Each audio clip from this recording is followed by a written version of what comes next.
Ever think of the Ukrainians surrendering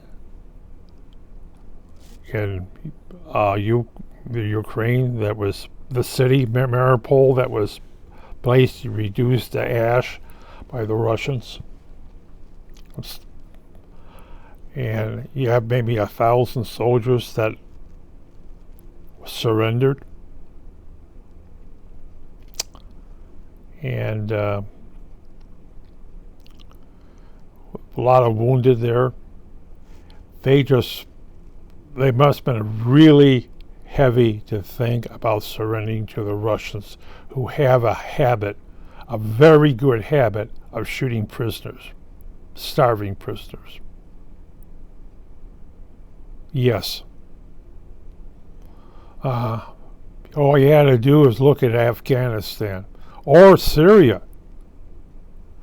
I mean, when you have Russian pilots purposely bombing schools, hospitals, and what have you with the enemy in Syria, and the same thing in that thing, you really think the Russians are nice? Of course, it's now put them really on that thing, is now they got 1,000 people that hopefully they will feed and medically take care of, even though they are in Russian hands, and even though the Russian parliament in Moscow simply says, let's execute them. But I always like this one about that. As somebody says, this war hasn't hit Mother Russia yet. Very likely, if Putin doesn't watch his little butt, it will. Well, yes. And somebody said he's already lost 1/3 of his 200,000 man army fighting in the Ukrainians, and the Ukrainians are continuing to move. Putin can say, well, okay, we want peace, we stop at this line, and the Ukrainians simply say, no. No. No. No. I would think it will become a guerrilla war. As the old saying about snipers. Snipers usually are alone or with another person. As I remember somebody telling me about snipers, a sniper will simply sit or lay in his own fetus, poop, and not move. In Vietnam, a sniper would basically have a spotter next to him and sit there and not move, waiting for the enemy to show their heads.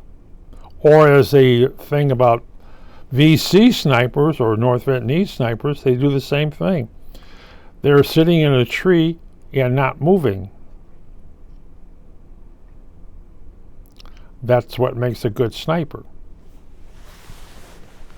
I'm quite sure the has good snipers, and they really sit in their poop and wait for somebody with stars on their shoulders to show up and get killed.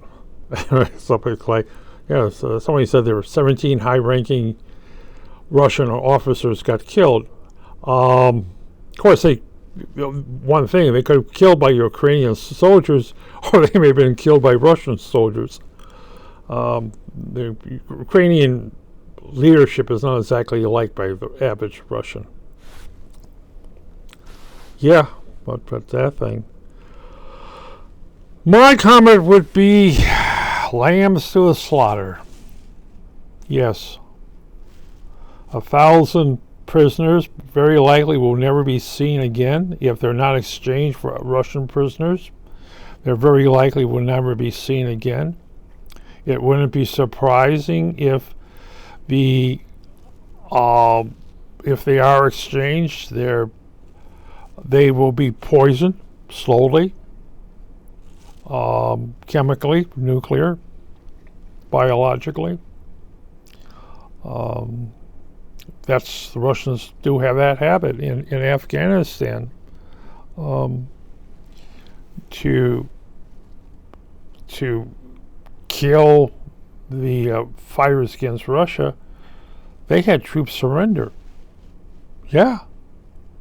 They were infected. Yeah. And they brought the infection to the the Muslims. Yeah. And the guy went down as a hero. Or they would surrender and blow themselves up. They would be searched, but surgically inserting explosives into the guy. So he would surrender. And once he got a whole bunch of these Arabs together, he would go. So, yeah, well, they did a lot of slaughtering in Afghanistan. Hey, Russian soldiers basically are tools of the Russian government, President Putin. Russian soldiers happen to have cell phones with them. And their orders are, when there's a lot of Ukrainians in one area, press a button on their cell phone, which will give you your GPS signal, and a missile will come on top of you. You will die a hero of Mother Russia. Oh yes, you'll get a state funeral and all the other stuff. And Russian soldiers are expected to do that. And what happens if they don't? Their families are killed. Want your family alive? Be a hero? Or if you don't do it, we shoot you. And then we shoot your family. So, hey, that's Russian fighters. Some of the Ukrainians are learning how to be suicide bombers too. They're fighting for their country, whereas Russia's fighting for Putin. Strange world. Like as I said, slams to the slaughter. That's what the world is fighting. But I'm glad President Putin decided to put nuclear weapons on the Finnish border. So if they go to war with anybody, the Finns can grab the nuclear weapons and fire them into Mother Russia. You know, which I find is very interesting because the Ukrainians are trying to jam the missiles that are being fired at them. You know, if you can take that missile, instead of hitting a school, hits the middle of nowhere, or in Belarus, Belarusia.